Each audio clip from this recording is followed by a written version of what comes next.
¿Por qué celebramos más la Navidad que la resurrección? ¿Qué es más bíblico o qué tiene más peso en las Escrituras para celebrar?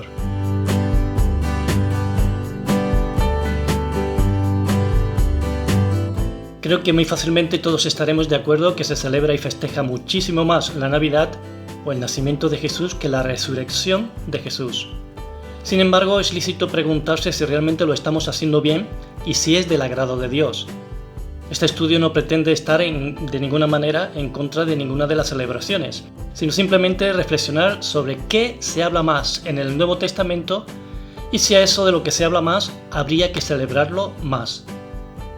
He leído un estudio que dice que el 93% de los estadounidenses celebran la Navidad, mientras que el Día de la Resurrección es celebrado por el 2% de la población. En España, el país donde vivo, no he visto un estudio, pero en mi experiencia el resultado viene a ser muy parecido. ¿Por qué la población está más disponible a celebrar la Navidad y no tanto la Semana Santa y en especial la Resurrección? Vamos a describir brevemente lo que nos parece evidente que se hace en una fiesta y en otra. Luego vamos a mirar la Biblia para que nos muestre lo que la revelación de Dios enfatiza una y otra vez. ¿Qué emociones y expectativas despiertan las Navidades en las personas? ¿Cómo se celebra? ¿Quién es el centro de la celebración de la Navidad de manera real? Las Navidades son unas fiestas que para muchos son muy esperadas y muy deseadas. Oficialmente se celebra el nacimiento de Jesús, pero ¿qué se hace en estas fiestas? Las Navidades crean mucha ilusión en muchas personas. Se planifica con mucha antelación. Las ciudades se llenan de luces, árboles, belenes, cabalgatas y un largo etcétera. Las familias se organizan con antelación para poder cenar y comer juntos. Se hacen comidas especiales. Es un tiempo para estrenar ropa, un tiempo para salir de fiesta. Es muy importante hacerse regalos que pueden llegar a ser muy caros. Todo el mundo espera un regalo. En las iglesias se hacen comidas de Navidad, se hacen festejos, se hacen teatros, se hacen cultos especiales, hablando del nacimiento de Jesús. Es muy importante felicitar en la Navidad a los amigos, felicitar a los familiares, a los compañeros del trabajo. Si vas por la calle, saludas a la persona con un Feliz Navidad. Un ambiente festivo por las calles, posiblemente la época del año en la que los comercios hacen más negocio. Según las estadísticas, las personas que van a un culto religioso en Navidad es una minoría, en contraste con la inmensa mayoría que celebra la fiesta de Navidad. Sabemos que la Navidad, el 25 de diciembre, tiene claros vínculos con celebraciones paganas y no solamente es algo cristiano. ¿Qué dice la Biblia acerca de celebrar la Navidad? La Biblia no enfatiza la celebración del nacimiento de Jesucristo ni proporciona instrucciones específicas para hacerlo en un determinado día. El Nuevo Testamento no registra ninguna celebración explícita del nacimiento de Jesús por parte de los primeros cristianos. Los Evangelios de Mateo capítulo 1, versículo 18, capítulo 2, versículo 12 y Lucas capítulo 2 del 1 al 20 narran el evento del nacimiento, destacando su significado teológico pero sin mencionar festividades asociadas. Las celebraciones navideñas empezaron a celebrarse a partir del siglo IV con la institucionalización del cristianismo por parte del imperio. En las cartas, las epístolas, hay muy pocas referencias al nacimiento. Podemos encontrar una en la epístola a los Gálatas por parte de Pablo. Pero cuando vino el cumplimiento del tiempo, Dios envió a su Hijo, nacido de mujer y nacido bajo la ley, para que redimiese a los que estaban bajo la ley, a fin de que recibiésemos la adopción de hijos. En Inglaterra, en 1640 y hasta 1660, durante el gobierno de los puritanos, liderados por Oliver Cromwell, el Parlamento prohibió la Navidad en 1647, considerándola una festividad pagana llena de borracheras, con connotaciones sexuales y no bíblica. También en las colonias americanas los puritanos prohibieron la Navidad en 1659 por las mismas razones. Lo que hace importante el nacimiento de Jesús es su resurrección. Si no hubiera resucitado, posiblemente Jesucristo no hubiera sido recordado por nadie, o por casi nadie. Nosotros estamos a favor de celebrar la Navidad siempre y cuando el centro sea predicar a Jesucristo como Señor y Salvador. Que las familias estén unidas comiendo y festejando siempre es bueno, pero hay que tener en cuenta siempre esto. Por otro lado, vamos a pensar, reflexionar brevemente y compararlo cómo se celebra en la actualidad el Día de la Resurrección. Es fácil ver, comparado con todo lo que hemos nombrado del ambiente descrito en la Navidad, ¿Que el día de la resurrección se celebra poco o para una mayoría de la población? Nada. Para muchos es el día antes de trabajar después de unas vacaciones. Incluso como cristianos, en el día de la resurrección, no solemos mandar a nuestros amigos, familiares y compañeros de trabajo mensajes diciéndoles «Feliz día de la resurrección», como si lo hacemos con la Navidad. No planificamos este día con antelación. No saludamos a las personas que nos encontramos por la calle con un feliz día de la resurrección. No preparamos comidas especiales o fiestas especiales como si lo hacemos en la Navidad. No decoramos nuestras casas como si lo hacemos en Navidad. Y no festejamos en general como si se hace en la Navidad. Pero ¿qué nos dice la Biblia? La palabra de Dios acerca de la resurrección. ¿Qué importancia le da? ¿Qué peso le da?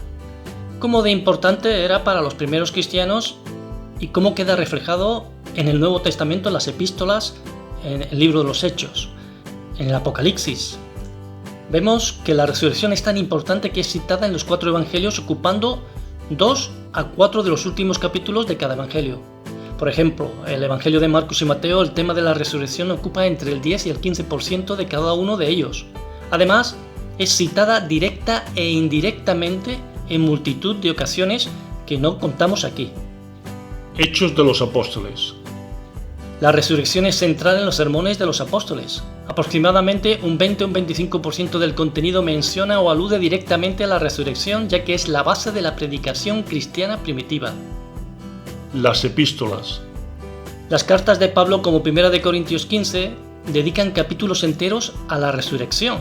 Se estima que un 15 a 20% del contenido de las epístolas aborda la resurrección directa o indirectamente. El Apocalipsis. La resurrección es citada especialmente a través de mencionar a Cristo como el primogénito de los muertos, como en Apocalipsis 1:5. Esto representa un 5% del texto y toda la carta tiene una expectativa de que el que resucitó va a volver. En resumen, se estima que aproximadamente el 15% del Nuevo Testamento trata de la resurrección de manera directa, pero como decimos, mucho más de manera indirecta. Y es el tema teológico central. Incluso el día de la resurrección es considerado por la Iglesia Católica, según el Catecismo, el número 1169, como la fiesta de las fiestas. La resurrección es la base fundamental en el mensaje del cristianismo. Sin resurrección no hay cristianismo, como lo dijo el apóstol Pablo. Porque si no hay resurrección de muertos, tampoco Cristo resucitó. Y si Cristo no resucitó, vuestra fe es vana. Aún estáis en vuestros pecados. Veamos algunas cosas que produjo la resurrección de Jesucristo. Validación de la deidad. Confirmación de que Jesús es el Hijo de Dios y el Mesías cumpliendo las profecías. Que fue declarado Hijo de Dios con poder según el Espíritu de Santidad por la resurrección de entre los muertos. La resurrección le dio todo el poder. Después de resucitado, dijo entre otras cosas lo siguiente. Y Jesús se acercó y les habló diciendo: Toda potestad me es dada en el cielo y en la tierra. La resurrección trajo perdón de los pecados y justificación en él, el cual fue entregado por nuestras transgresiones y resucitado para nuestra justificación, quien llevó él mismo nuestros pecados en su cuerpo sobre el madero para que nosotros, estando muertos a los pecados, vivamos a la justicia, y por cuya herida fuisteis sanados. Y a vosotros, estando muertos en pecados y en la circuncisión de vuestra carne, os dio vida juntamente con él, perdonándoos todos los pecados, anulando el acta de los decretos que había contra nosotros, que nos era contraria, quitándola de en medio y clavándola en la cruz. La resurrección nos da seguridad en la vida eterna. Les dijo Jesús: Yo soy la resurrección y la vida, el que cree en mí, aunque esté muerto, vivirá. La resurrección nos hace salvos. Pero Dios, habiendo pasado por alto los tiempos de esta ignorancia, ahora manda a todos los hombres en todo lugar que se arrepientan, por cuanto ha establecido un día en el cual juzgará al mundo con justicia, por aquel varón a quien designó, dando fe a todos con haberle levantado de los muertos. Con la resurrección Jesús venció al diablo. No hay miedo a la muerte. Y despojando a los principados y las potestades, los exhibió públicamente, triunfando sobre ellos en la cruz. Así que por cuanto los hijos participaron de carne y sangre, él también participó de lo mismo, para destruir por medio de la muerte al que tenía el imperio de la muerte, esto es, al diablo, y liberar a todos los que por el temor de la muerte estaban durante toda la vida sujetos a servidumbre. La resurrección de Jesús es la garantía de nuestra resurrección. Y Él es la cabeza del cuerpo, que es la Iglesia, el que es el principio, el primogénito de entre los muertos, para que en todo tenga la preeminencia. Mas nuestra ciudadanía está en los cielos, de donde también esperamos al Salvador, al Señor Jesucristo, el cual transformará el cuerpo de la humillación nuestra para que sea semejante al cuerpo de la gloria suya, por el poder con el cual puede también sujetar a sí mismo todas las cosas. La resurrección es la garantía de una nueva vida ahora y de nuestra resurrección futura. Porque somos sepultados juntamente con Él para muerte por el bautismo, a fin de que como Cristo resucitó de los muertos por la gloria del Padre, así también nosotros andemos en vida nueva. Porque si fuimos plantados juntamente con Él en la semejanza de su muerte, así también lo seremos en la de su resurrección. Si pues habéis resucitado con Cristo, buscad las cosas de arriba, donde está Cristo sentado a la diestra de Dios. En la resurrección, Jesús es hecho sacerdote para interceder a nuestro favor. Y los otros sacerdotes llegaron a ser muchos debido a que por la muerte no podían continuar. Mas este, por cuanto permanece para siempre, tiene un sacerdocio inmutable, por lo cual puede también salvar perpetuamente a los que por Él se acercan a Dios, viviendo siempre para interceder por ellos. Es por la resurrección de Jesús que seremos transformados en un cuerpo incorruptible. He aquí os digo un misterio, no todos dormiremos, pero todos seremos transformados. En un momento, en un abrir y cerrar de ojos, a la final trompeta, porque se tocará la trompeta, y los muertos serán resucitados incorruptibles, y nosotros seremos transformados. En su resurrección Jesús tomó todo el poder y lo dio a la Iglesia. ¿Y cuál es la supereminente grandeza de su poder para con nosotros los que creemos según la operación del poder de su fuerza? La cual operó en Cristo resucitándole de los muertos y sentándole a la diestra en los lugares celestiales, sobre todo principado y autoridad y poder y señorío, y sobre todo nombre que se nombra no solo en este siglo, sino también en el venidero. Y sometió todas las cosas bajo sus pies, y lo dio por cabeza sobre todas las cosas a la Iglesia, la cual es su cuerpo, la plenitud de aquel que todo lo llena en todo.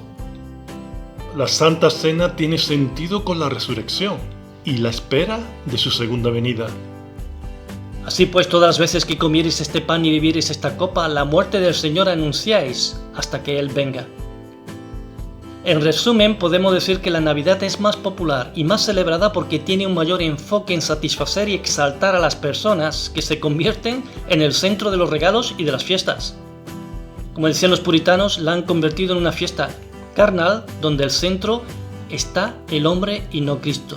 Nosotros como su Iglesia queremos celebrar su nacimiento, pero enfocados y puestos los ojos en Jesús, el autor y consumador de la fe. La resurrección se centra en el sacrificio y la muerte, cosas que a la carne no le gusta y no encuentra motivos para celebrar ni motivos para identificarse. La carne no puede recibir ni comprender los beneficios de la muerte y de la resurrección de Cristo, se han de recibir espiritualmente.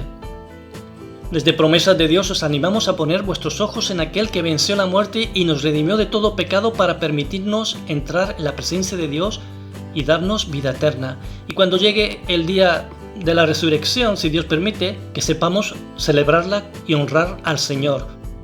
Os esperamos en un próximo programa.